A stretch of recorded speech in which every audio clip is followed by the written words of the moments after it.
Hey everyone, the Springboks are rubbish last weekend against Wales. We're going to go through their performance in detail, looking at different aspects of the game. And as always, welcome to Rugby Hemisphere.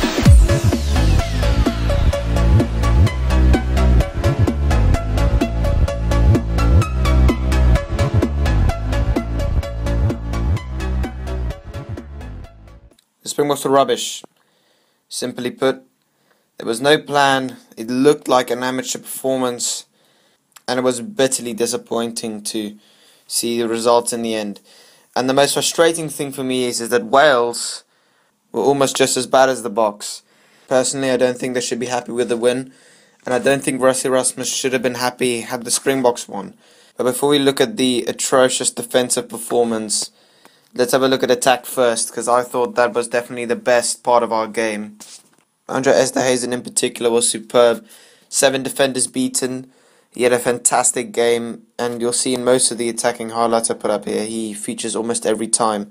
His reading of the game was brilliant, and the attack as a whole was very promising. I thought that what the Boks are doing now is they're doing the basics correct, which they weren't doing last year. They're playing crash ball of 12 and keeping it tight with the forwards before giving it out wide when they saw space. It was very promising. I thought that there's a lot that they can take into the England match with that. And another great thing is that they're playing fast. They're playing fast rugby. Van Zyl was giving it out quickly, apart from the idiotic box kicks, which we're going to have a look at later. But for the most, it was fast. We were playing expansive in attack, and we were finding the gaps. I think that was brilliant to see. But the endeavours the Boks made in attack were completely overshadowed by our poor defensive performance. The amount of space, the amount of meters that the Boks gave up while defending was shocking. Those 2 tries at the end of the first half I thought were completely unnecessary. You'll see here how Wales almost didn't have to work to go through. They just had to run and give it. Pieter-Steph du Toit allowed himself to be dubbied, and the tackles on the other try were just not good enough. And you know, that's really disappointing, because I thought that was maybe our best part of our game last year, and we seem to have gone backwards in that respect. But maybe the inexperience has something to do with that. I'm sure Russie and the others will be correcting that for the match this afternoon. But they will definitely have to improve their defence if they're going to beat England, who definitely have a stronger side to face the Springboks at Ellis Park than what the B Team Boks had to face against Wales in Washington. So I am worried. I am worried that their bad defence will let down their attack. But we'll have to see. I mean, there's much more experience in the team to face England than there was against Wales. So I think that will definitely make an impact. In terms of catching, I thought the Springboks were brilliant. The back 3 in particular, I think the coaching team can be very proud of what they've created back there. And I thought they handled the Welsh kicks well. There were a couple of spaces, but that's more related to defence. But otherwise, it was brilliant in catching. The problem for me in the aerial battle was undoubtedly the kicking. It was downright unacceptable for a player like Elton Jantjies to make these stupid tactical kicks. They weren't even tactical, they were just giving the ball away. Which brings me on to Elton's performance as a whole. I mean, he was chosen to start based on his experience, and Rassie's hope that he will, play better at test level this year, but it's over. It's complete lost cause. Elton is, as many people have said before, he can absolutely play in Super Rugby. For the Lions, he's brilliant, and as soon as he steps out in the Springbok jersey, he's pathetic. And I think that this whole thing has run its course completely. We'll talk about Robert de Korea later, but Elton's in-play kicking was terrible. I think people will give him less heat for that because he was faultless off the boot. But even Van Zyl at 9, his kicking was rubbish. The amount of box kicks, the amount of kicks that just went high, that went like 10 meters. I mean, you're giving the ball away, you're building up so much in attack, and then you just boot it away. I mean, sometimes we're booting it away we're at the halfway line and we're doing a box kick into their 22 and they just clear it.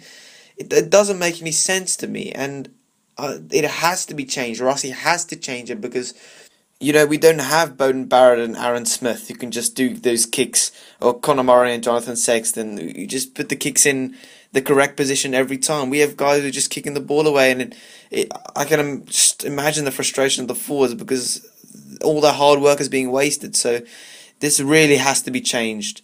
And as well as that comes with all the critical errors that were made in the game. Some of the penalties, they were simple giveaways, and had Wales been more clinical, the Box would have lost by a huge margin. So these little errors have to be corrected. But of course, I've got to check myself in that manner because these guys are young in this match. This was definitely not our full strength side, and the team that will face England this afternoon is going to be better.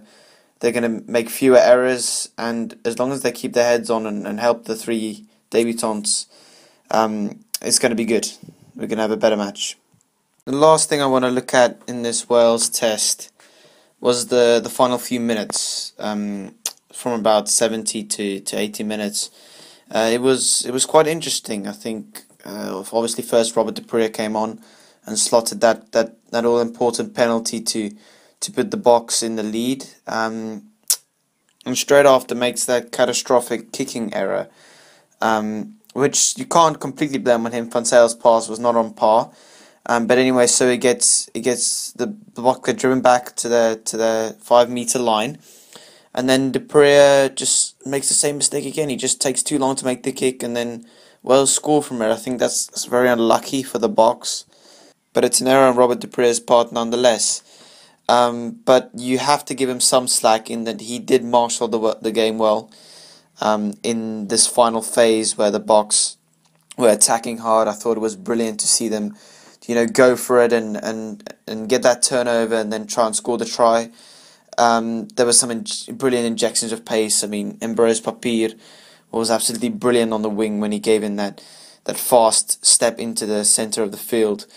I think that shows great character from a young Box team to keep a cool head and keep trying in those overtime seconds.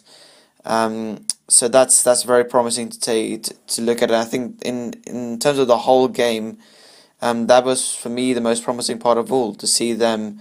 The hooter had gone and they were still going for it. So I think that's a big positive that the Springbok can take from this, is that the team grew as the match went on. At the end of the first half, I thought they'd completely lost their head when they gave away those 2 tries in succession.